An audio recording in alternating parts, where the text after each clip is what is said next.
నమస్కారం news 9 TV తెలుగుకి స్వాగతం. మానవత్వం మంటగలిసిందా? క్షణికావేశం ఒక పసి ప్రాణాన్ని బలి తీసుకోబోతుందా?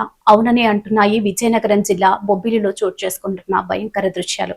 కేవలం ఒక బస్సు సీటు కోసం మొదలైన గొడవ చివరికి ఒక చిన్నారి ప్రాణాల మీదకు తెచ్చింది.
అసలు ఏం జరిగింది? బొబ్బిలి ఆర్టీసీ కాంప్లెక్స్ సాక్షిగా అమానుష్యం రాజ్యమేలింది.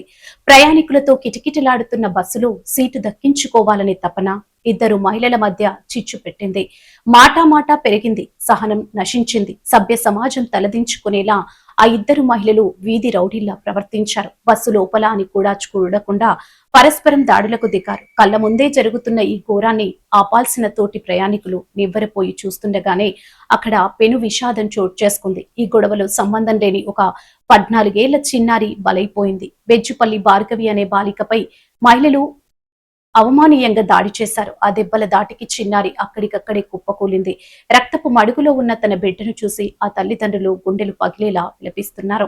బొబ్బిలి ఆర్టీసీ బస్ కాంప్లెక్స్ బస్సులో సీటు కోసం చిన్నపాటి వాగ్వాదం, మహిళలు పరస్పరం భౌతిక దాడులకు దిగడం, 14 ఏళ్లు బెజ్జుపల్లి భార్గవికి తీవ్ర గాయాలు. చిన్నారి పరిస్థితి అత్యంత విషమంగా ఉండటంతో విజయనగరం ప్రభుత్వ ఆసుపత్రికి తరలింపుగా ప్రశ్నిస్తున్నాం. అసలు మనం ఏ సమాజంలో ఉన్నాం? ఒక సీటు పక్కన ఉన్న మనిషి ప్రాణం కంటే అంత విలువైందా?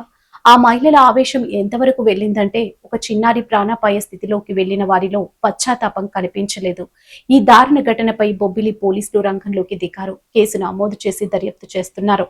కానీ ఇక్కడ మారుతున్న కాలంతో పాటు మనుషుల్లో సహనం కూడా నశించిపోతుందా అనే అనుమానం కలుగుతుంది. ఒక సామాన్య ప్రయాణికురాలు తన గమ్యస్థానానికి చేరుకోవాల్సిన చిన్నారి ఇప్పుడు మృత్యువుతో పోరాడుతుంది. దీనికి బాధ్యులు ఎవరు?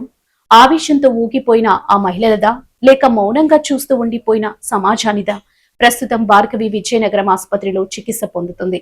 చిన్నారి ప్రాణాలు దక్కాలని కోరుకుందాం. చట్టం తన పని తాను చేసుకుపోతుంది. కానీ ఇలాంటి ఘటనలు పునరావృతం కాకుండా ఉండాలంటే ప్రయాణికుల్లో మార్పు రావాలి. మరిన్ని సంచలన వార్తల కోసం చూస్తూనే ఉండండి న్యూస్ 9 టీవీ తెలుగు. జై హింద్.